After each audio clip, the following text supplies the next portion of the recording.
In 1942, Warner Brothers rushed to cut a scene from Casablanca just 48 hours before its premiere.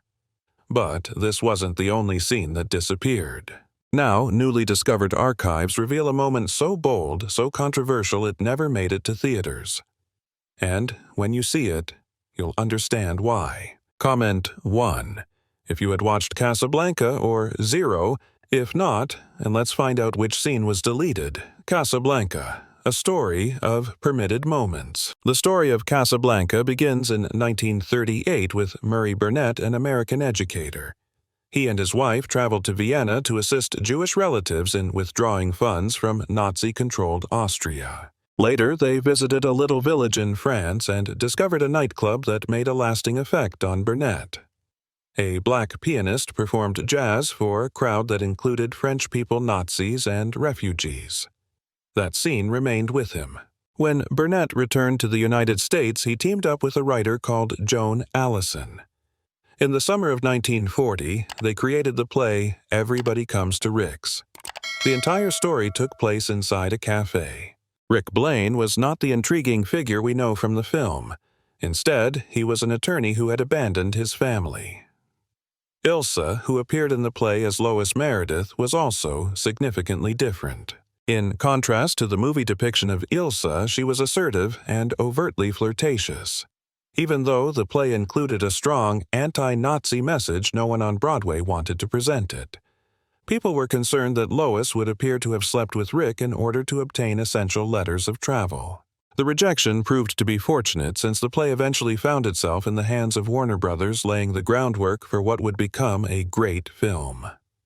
In an unusual coincidence, the script for Everybody Comes to Rick's arrived at Warner Brothers the day after the December 1941 assault on Pearl Harbor. Irene Diamond, a story editor at the studio, read it and believed it would make an excellent film. She informed producer Hal B. Wallace about it, calling it sophisticated hokum. Wallace recognized an opportunity to create a picture that would resonate with the audience, which was now intensely focused on the war. Warner Brothers paid $20,000 for the play. This was a large sum of money for a script, especially one by two unknown writers. It was the highest amount ever paid for an unproduced play at the time. The choice drew attention in Hollywood, with many questioning if it was worth it, but the time was ideal. Warner Brothers was recognized for crafting socially significant pictures, and with America being at war, they saw an opportunity to create a film that was meaningful. Despite the fact that the studio invested much in the storyline, they had low expectations for the film. For Warner Brothers, it was simply another assignment amid a hectic schedule. Casablanca, production challenges and revisions. Humphrey Bogart, who portrayed Rick, didn't think it was particularly exceptional. It was one of 4 pictures he made in 1942, and he did not take it too seriously. Ingrid Bergman, who played Ilsa, only took the job because she was unable to secure a role in another film she desired. Casablanca began production on May 25, 1942, with the script still unfinished. Only the initial portion was complete. Writers were scurrying. Julius and Philip Epstein completed their script barely 3 days before filming began, and Howard Koch was still working on his version 2 weeks later. Scenes were written at night and then hurried to the set in the morning. Things were so hectic that by August, the script had become too lengthy. 126 pages. Hal B. Wallace, the producer, asked that it be chopped down. One scene, when Rick and Ilsa meet in the cafe, was reworked 7 times in one day. This instability also resulted in magic. Some of the film's finest lines, such as "Here's looking at you, kid," were not even in the screenplay. Humphrey Bogart made it up during filming. The famous concluding phrase, "Louis, I believe this is the beginning of a beautiful friendship," was added afterward. Wallace thought of it after the movie was over and gave Bogart $50,000 to return and record it. There was wealth back then. Everyone was confused by the script alterations. Ilsa, played by Ingrid Bergman, frequently struggled with her acting abilities. When she asked director Michael Curtis what to do, he would shrug and answer, "I'm not sure, we'll see." Even the finale was not chosen. When they shot the airport sequence, no one knew whether Ilsa would leave with Rick or Victor Laszlo. They filmed 3 potential endings, one in which she stays with Rick, one in which she leaves with Laszlo, and one in which Rick is slain. The crew voted on the finale, and the final choice came just before the film's release in November 1942. The misunderstanding wasn't limited to the major stars. S.Z. Sakal, who portrayed Carl the waiter, became disoriented and began frantically twitching his eyes. Later, he quipped that he wasn't sure if he was supposed to be a spy or a clumsy waiter. Bergman was very frustrated. She wasn't sure which man her character would choose, Rick or Laszlo. The writers instructed her to play it in between, which contributed to her anxiety. One day, she arrived ready to film a love scene with Paul Henreid and Laszlo, but they altered it at the last minute to an altercation with Bogart. She had to entirely change her feelings at the moment. Her outfits expressed the uncertainty. For the airport scene, she had 2 clothes ready. A gorgeous fur coat if Ilsa stayed with Rick and a simple travel suit if she went with Laszlo. She didn't know what to dress until just before filming. She subsequently quipped that she was more concerned about the coat than the writing. Bogart had his reservations too. He was unsure about becoming the romantic lead. At 42, he felt he was too old and not attractive enough. "I'm not sure about this love thing," he said, producer Hal Wallace. Bogart was also apprehensive since he was renowned for playing gangsters rather than lovers. During the first weeks of filming, he drank extensively to relax, prompting Curtis to halt work for 2 days. Bogart's height was another issue. He was shorter than Bergman at 5 feet 8 inches, so he had to wear platform shoes or sit on cushions in some scenes. He once stumbled over his platform shoes during a solemn moment, causing the entire team to chuckle. Michael Curtis, the director, exacerbated the turmoil. His heavy Hungarian accent created many misunderstandings. He once requested a poodle on set. When someone gave him a dog, he exclaimed, "Not a dog, a poodle." He intended a puddle for a rain scenario. Another time, he urged Bogart to make love to her while wearing headwear. Everyone was perplexed until he said, "You know, like an American." In one scenario, he shouted for additional extras and brought in empty individuals. Nobody understood what he meant until he said he needed background actors.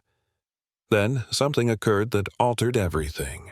In November 1942, the Allied troops invaded French North Africa, and the term Casablanca became widely known. Warner Brothers raced to finish the picture to capitalize on the hype. Filming began in May 1942 and ended in August in just 71 days. That was really fast for a major film. The hurry resulted in some ingenious techniques. The renowned airport sequence at the finale was not filmed at an actual airport. It was filmed on a modest soundstage. The crew created a wooden replica of a plane and hired little individuals as extras to make it appear larger. They used considerable fog to disguise the artificial setup, which made the scene appear somber and legendary. However, things were not going well for the manufacturing crew. Joseph Breen, who oversaw Hollywood's production code, was particularly stringent regarding moral standards in films.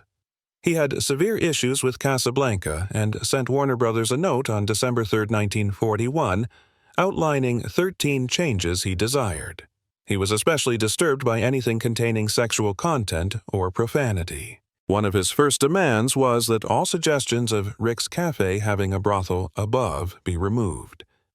He also insisted on modifying Rick's line, "What the heck are you doing here?" To clarify, "What are you doing here?" Breen considered the term wide too insulting and had it removed from the script. He did not stop there. Breen emphasized little details such as a scene in which Captain Renault fixes his tie before seeing a female visa application. Renault originally stated, "Send her in and turn on the light in my bedroom." Breen compelled them to reword it as, "Send her in." Even Ingrid Bergman's outfits were an issue for him. He made sure her outfits revealed less cleavage, stating that women's bodies should always be properly covered. All of these alterations erased the sexual connotations that were in the original narrative. Rick and Ilsa's previous relationship in Paris also needed to be modified. In the original draft, it was evident that they had an affair. One scene even had them in bed together. Breen called this intolerable and ordered that all allusions to premarital relationships be erased. On January 6, 1942, he issued another note stating that there should be no indication of familiarity between Rick and Ilsa. As a result, flashback sequences were altered to include hints and minor cues. For example, Rick's comment, "I recall every detail." The Germans wore gray and you wore blue, which became a coded reference to their love past. These alterations required the players to convey their emotions through looks, tone, and subtext. As a result, Rick and Ilsa felt tension and yearning, making their tale more emotive and compelling. The filtering, which excluded sexual content, accidentally strengthened their chemistry. Captain Renault's character was likewise altered. Initially, he was blatantly corrupt, using his position to abuse needy women, exchanging departure visas for sexual favors.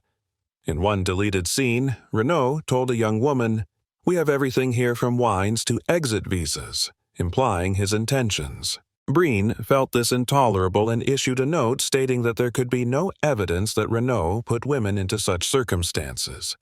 This resulted in considerable revisions to the script.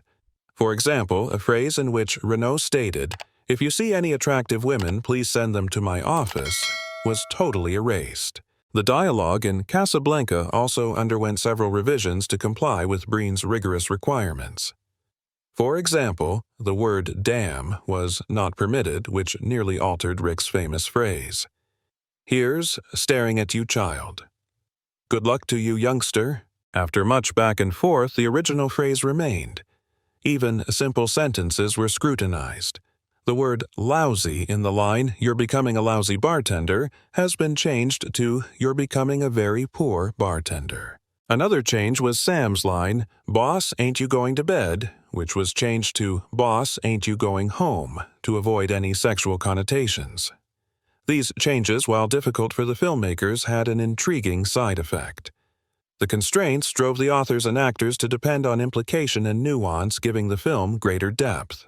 However, they were not the only adjustments.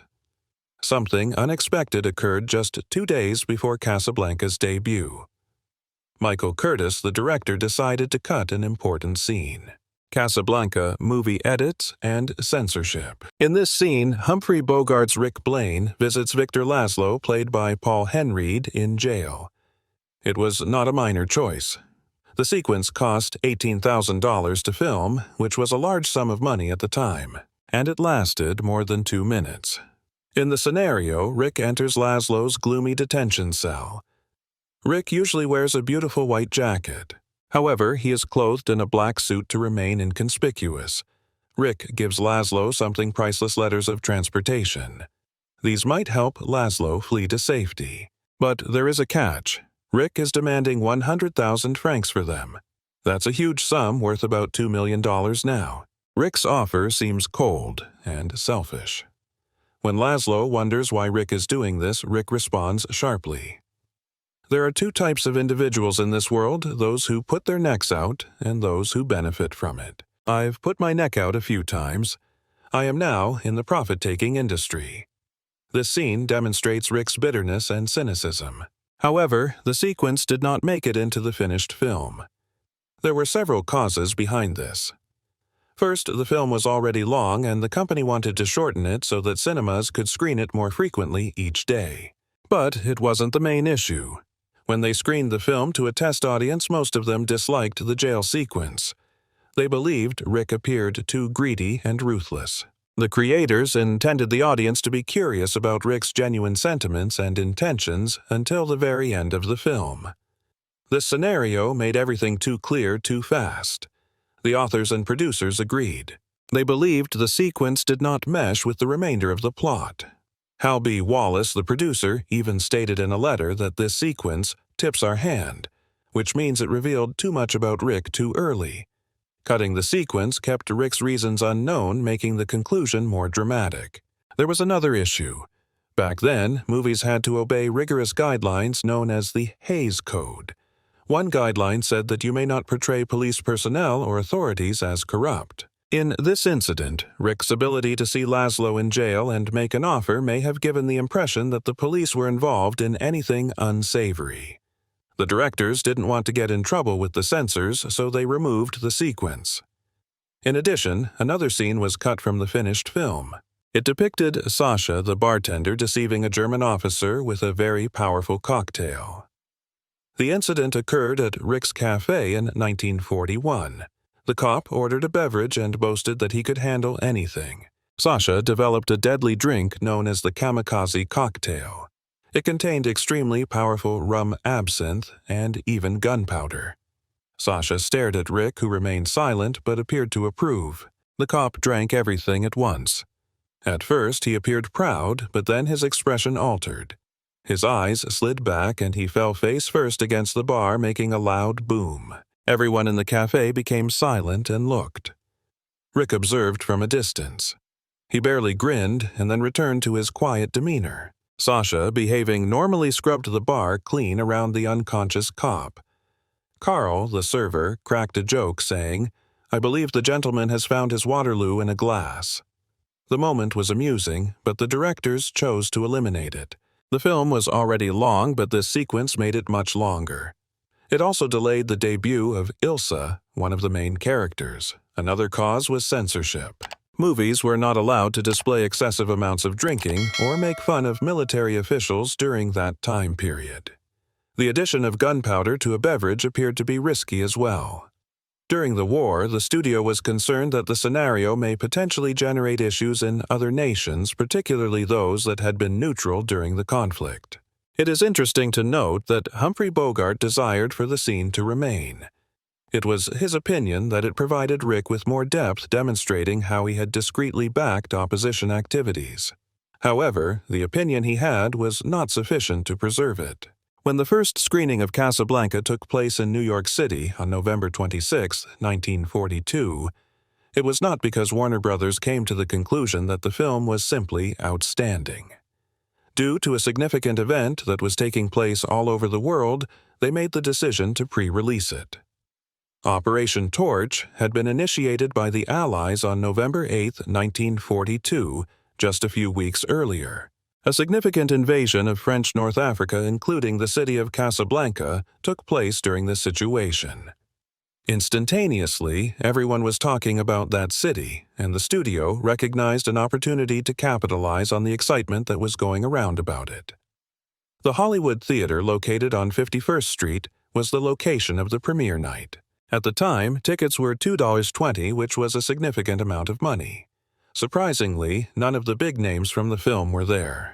As a result of his fear of flying, Humphrey Bogart remained in California while Ingrid Bergman was occupied with her performance in a Broadway play titled The Three Sisters. Instead, officials from Warner Brothers and socialites from New York City came, which brought some notice to the picture.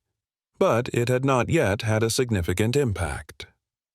At the White House, President Franklin D. Roosevelt viewed the film Casablanca on December 14, 1942, a few weeks after the film's first release. This took place very immediately before he was scheduled to see Winston Churchill for a discussion regarding the war in the city of Casablanca itself. The movie had a profound effect on Roosevelt, particularly the sequence in which the French national hymn La Marseillaise was performed musically. Some people claim that he even shed tears as a result of this scene. It was on January 23, 1943, at the Casablanca Conference where Roosevelt and Churchill were meeting that the picture was made available to the general public for the first time. In order to maintain a connection between the picture and actual happenings in the world, Warner Brothers purposefully scheduled this. In spite of the ingenious marketing that was done, the movie did not begin as a tremendous success. When it was initially released, it grossed around $3.7 million, which was satisfactory but not remarkable. As a point of comparison, the most successful film of 1943, For Whom the Bell Tolls, made $11 million. After everything was said and done, Casablanca was the sixth highest-earning film of the year. Although the budget for Casablanca was initially set at $950,000, it ended up costing $1,639,000 due to the fact that it exceeded the budget. One of the reasons was the well-known scene of La Marseillaise, which was shot at an additional cost of $100,000 but evolved into one of the most memorable parts of the film. The war, on the other hand, meant that its publication was complicated. Because of the blackout laws, many theaters saw a reduction in their operating hours, and the scarcity of gasoline made it difficult for people to drive to the theater. Furthermore, the Office of War Information imposed restrictions on the manner in which American films may be exported, reducing the film's popularity on a global scale. When the film was initially released, critics had a favorable reaction to it, but they did not believe it to be the classic that it is now recognized to be. Both Humphrey Bogart and Ingrid Bergman received a great deal of praise for their performances, and the themes of love sacrifice and standing up against oppression gave the impression that they were relevant. According to a review that was published in the New York Times, the film was described as exhilarating, and it was claimed to make the heart jump and the spine quiver. Everyone was taken aback when Casablanca received 8 nominations for the Academy Award in 1944. Many people believed that it was just another wartime drama, but in the end, it was acknowledged in important categories such as Best Picture, Best Director, and Best Actor for Humphrey Bogart. As a result of Bogart's uncertainty over his ability to perform a love part, his nomination came as a complete surprise. One of his most well-known roles was that of a rough guy. There was also a nomination for Claude Rains in the category of Best Supporting Actor. In spite of the fact that he was only on screen for a quarter of an hour, this demonstrated how unforgettable his performance was. At the Academy Awards ceremony that took place on March 2, 1944, Casablanca was awarded 3 prestigious prizes: Best Picture, Best Director, and Best Adapted Screenplay. In spite of the fact that it was written in a chaotic manner, the script was successful. Due to the fact that the last scene wasn't even completed until the day before filming, Ingrid Bergman was left feeling uncertain about how the movie would conclude. Another person who created history was the filmmaker Michael Curtiz. It was his 4th nomination, and he was eventually successful in winning. Despite the fact that Curtiz was from Hungary and had a limited command of the English language, he was able to produce one of the most well-known films in history. Because of his victory, it was clear that his leadership and vision were essential to the success of the movie. The cut scene. There were significant changes made to the German release of Casablanca in 1952, which occurred after World War II. A total of around 20 minutes were removed from the original film's duration of 102 minutes, leaving only 82 minutes. A substantial amount of the narrative was altered as a result of these modifications, which deleted any mention or representation of Nazis. It was decided to entirely remove one of the most memorable moments from the original film, which was the one in which Victor Laszlo urges the customers of Rick's Cafe to sing La Marseillaise in order to drown out the song that the Nazi officer was singing. This particular scene, which lasted for close to 4 minutes, was an essential statement of the film's anti-Nazi stance. Nevertheless, at the time it was judged to be too sensitive for German viewers to see. The Nazi adversary Major Heinrich Strasser, who was portrayed by Conrad Veidt, was likewise completely eliminated from the production. Within the first version of the movie, he had an appearance for almost 18 minutes. However, his parts were removed, and the script was changed to account for his absence. For instance, the role that Strasser played in the story was modified to include oblique references to the fact that authorities were interested in Victor Laszlo. The last sequence, which takes place in the airport and involves Rick confronting and killing Strasser, was totally altered. The German version of the story omitted the dramatic confrontation between Rick and Ilse, suggesting that they merely parted ways. This omission eliminated an important aspect of Rick's character development. These alterations were not imposed by German censors. Rather, they were made by Warner Brothers itself in order to steer clear of controversy and ensure that the picture was acceptable to German viewers after the war. Frame by frame, the swastikas that were worn by German commanders on their armbands were either covered or deleted. In addition to the substitution of generic military motions for Nazi salutes, posters and banners that seemed to include Nazi emblems were either changed or removed entirely. It was decided to rewrite or replace any language that made reference to the Nazis' Germany or the war with phrases that were more ambiguous, such as "they" or "the authorities." As a consequence, this led to peculiar discrepancies in which the characters appeared to be terrified of nothing in particular, which made the plot extremely unclear. It was decided to completely rewrite the film's setting as well as the historical context.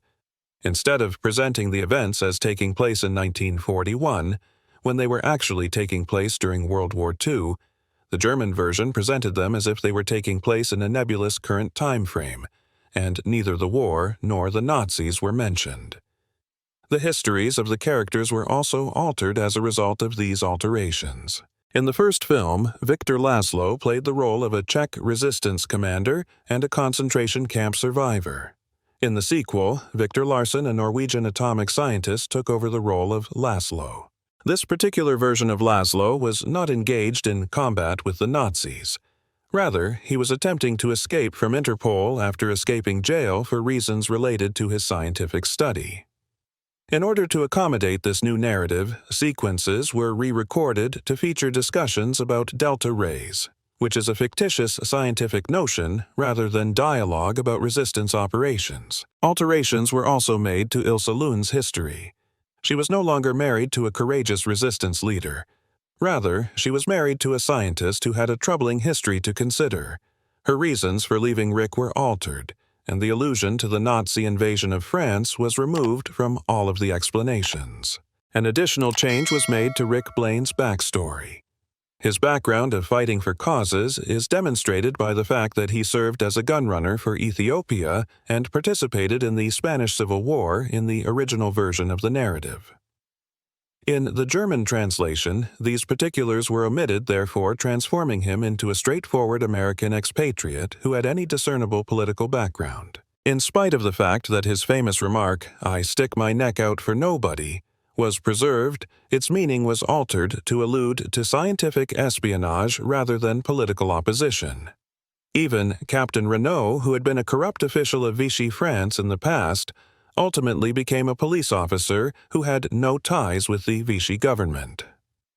The political connotations that were present in his famous phrase about being astonished, shocked to learn that gambling is going on in here have completely and utterly disappeared. The unedited version of Casablanca was eventually broadcast on German television in 1975, and it was a surprising experience for those who had previously only seen the version that was released in 1952. Many people were taken aback when they learned that the film was based on a genuine incident and that it dealt directly with the atrocities that were committed by Nazi Germany.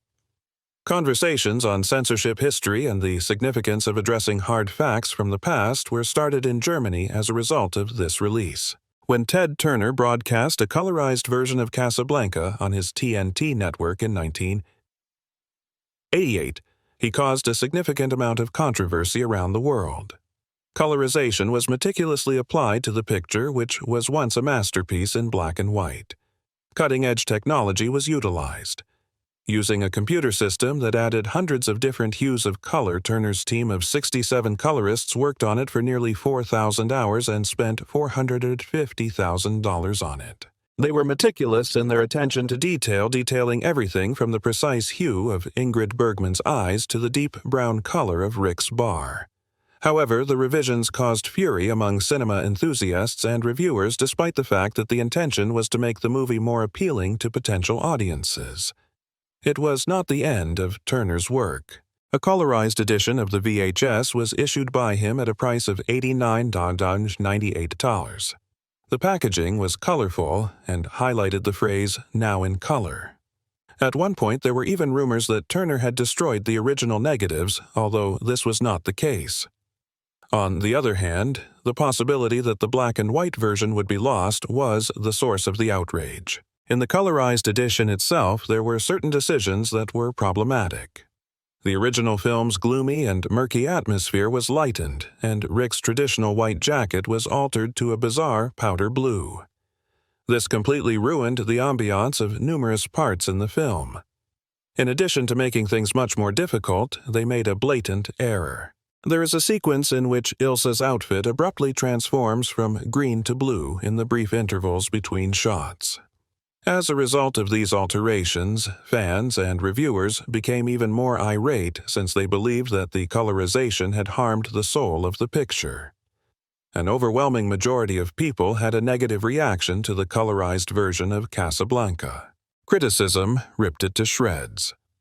It is well known that Roger Ebert referred to it as one of the most depressing days in the history of the film industry and compared it to carving a mustache on the Mona Lisa sculpture. It was not well received by the audience either. The ratings for the program were not very encouraging. Those who participated in the demonstrations held placards such as "Keep Your Crayons Off Casablanca," "Enemy of Cinema," and "Ted Turner" outside of the theaters. Since the response grew so severe, it eventually made its way to Congress. In 1989, the House of Representatives of the United States of America held hearings on the matter. Woody Allen was adamantly opposed to the practice of colorization, which he referred to as cultural butchery. There were a number of film groups who voiced their disapproval of the practice, including the Directors Guild and the American Film Institute. In order to speak out against colorization as a kind of cultural vandalism, a group of directors, which included Martin Scorsese and Francis Ford Coppola, even paid for full-page advertisements in newspapers. Stephen Bogart, who is Humphrey Bogart's son, became a participant in the conflict. It was in an open letter that he expressed his disapproval of Turner, stating that if you do not enjoy old movies, you should not purchase them, but you should also not spoil them for other people. By 1990, Turner had discreetly stopped colorizing films due to the severity of the response caused by the controversy. After being removed off store shelves, the colorized version of Casablanca VHS became a highly sought-after collector's item, with some copies fetching prices in the hundreds of dollars. The colored version was never made available on DVD or Blu-ray, and it is still buried deep inside the annals of history. Should the scene be restored into future releases of Casablanca, or should it remain a forgotten relic of what could have been? Let us know in the comments. And if you love rare Hollywood history, don't forget to like, subscribe, and hit the bell for more rediscovered secrets of the silver screen.